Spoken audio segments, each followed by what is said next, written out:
So what's up sa inyo katupange boys and girls? Si Sed Domingo ay kilala bilang isa sa pinakamahusay na middle blocker sa Pilipinas.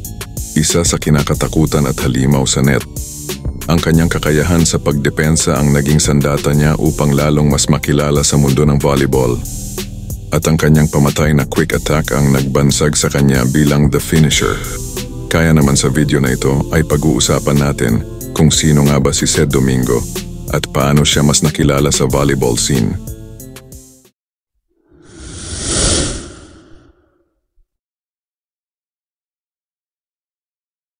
Si Celine Eliza Domingo o mas kilala bilang Sed Domingo ay ipinanganak noong April 20, 1999 sa General Trias, Cavite, Philippines at isang kilalang atleta sa volleyball sa bansang Pilipinas.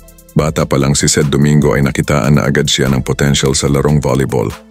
Kaya naman ay hindi na nakakapagtaka na pagtungtong niya sa University of the East ay agad siyang ginawang team captain ng Lady Warriors. Naging rookie team captain ng UE Lady Warriors si Sed Domingo sa season 78. Ngunit naging mahirap para kay Sed Domingo ang pressure na kanyang nararamdaman bilang baguhan sa koponan at italaga bilang captain ay naging mabigat na hamon ito para kay Sed.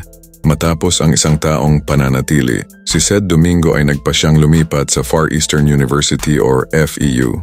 Sumailalim sa residency noong season 79 at masusing nag-debut bilang isang Lady Tamaraw. Sa kabila ng malakas na ambag mula sa dynamic duo ng FEU na sina Bernadette Pons at Chinchin Basas, agad na nakapagbigay ng malaking epekto si Domingo mula sa simula ng season.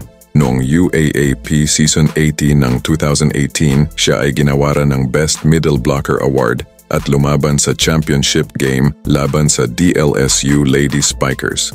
Si Celine Eliza Domingo ay naglilingkod bilang kapitan ng National Women's Under-23 Volleyball Team sa ilalim ng pamumuno ni Coach Kung Fu Reyes. Ipinaabot niya ang kanyang husay sa 2019 Thailand Open Select Tuna Championships na ginanap mula July 4 hanggang 10, 2019.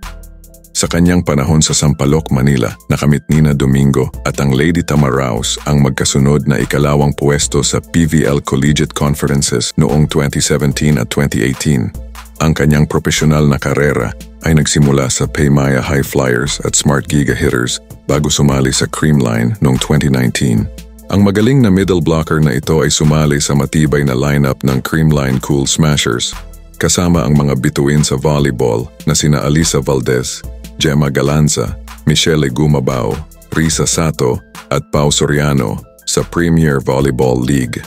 Naging makulay ang takbo ng karera ni Sed Domingo sa Creamline Cool Smashers na kung saan ang solidong lineup ng Creamline Cool Smashers ay nagkamit ng hindi mabilang na mga parangal. Ang ilan na nga dito ay ang 4 na PVL Championships, kasama ang 3 silver at 1 bronze. Bagamat solido ang lineup ng Creamline Cool Smashers, at marami ang mahuhusay sa mga kasamahan ni Sed, si Sed Domingo ay kinilala bilang Finals Most Valuable Player sa 2022 Invitational Conference at Second Best Middle Blocker Award sa 2023 Invitational Conference. Pagkatapos magtagumpay kasama ang Cool Smashers, nagpa siyang umalis si Domingo sa koponan noong October 2023 upang tuparin ang kanyang pangarap na maging isang import sa isang dayuhang liga. Sa huli ay sumali sa Thai powerhouse na Nakhon Ratchasima. Sa kabila ng pag-alis ni Domingo at bituin na setter na si Gia Morado de Guzman na umalis patungong Japan, ipinamalas ng Creamline ang kanilang pagiging dominant sa pamamagitan ng pagwawagi sa Second All-Filipino Conference noong December at pag-angkin ng kanilang ika-7 titulo. Matapos ang kanyang pagbabalik mula sa Thailand, si Sed Domingo ay handang sumali sa bagong koponan ng Premier Volleyball League. Lumipat mula sa Creamline patungo sa Akari matapos ang matagumpay niyang pagsali sa Nakhon Ratchasima. Bagamat mahirap ang paglisan sa Cool Smashers, kung saan siya nagtagal ng nakaraang 5 taon, itinuturing ni Domingo na ito ang kinakailangan niyang gawin. Sa kanyang pagmumuni-muni sa kanyang desisyon, kinilala niya ang kahirapan ng paghihiwalay sa Creamline, lalo na't bigla ang dumating ang alok para sa stint sa Thailand noong October. Sa kabila ng mga hamon, tinanggap niya ang pagkakataon na nagbigay diin na ang mga ganitong pagkakataon ay bihirang dumadating at puno ng mahahalagang aral. Nagpapasalamat kay Creamline family. Ipinakita ni Domingo ang pag-unawa sa pamunuan at respeto kay Sir Alan. Gayunpaman, kinilala niyang oras na para sa isa pang mahirap na desisyon na tuluyan na siyang umalis sa koponan. Sa pagsali sa isang lumalabas na koponan na may mga veterano tulad ni Dindin Santiago Manabat, Gretzel Soltones at Bang Pineda, kasama ang mga bagong sikat na sina Faith Nisperos, Fifi Sharma at Justine Jazareno, ibinahagi ni Domingo ang kanyang napakalaking karanasan. Nagpapasalamat sa suporta ng kanyang VP family. Ipinahayag niya ang kanyang kaligayahan sa kanyang desisyon. Naniniwala na ito ay tugma sa kanyang mga interes, layunin at mga halaga na nagbibigay ng pangako ng mas mataas pang pag-usbong sa kanyang karera. Kung nagustuhan mo ang video natin ngayon ay paki-like naman po at mag-subscribe ka na rin po sa channel na ito at i-click mo na rin ang notification bell button para lagi kang updated sa susunod pang mga video. Maraming salamat po.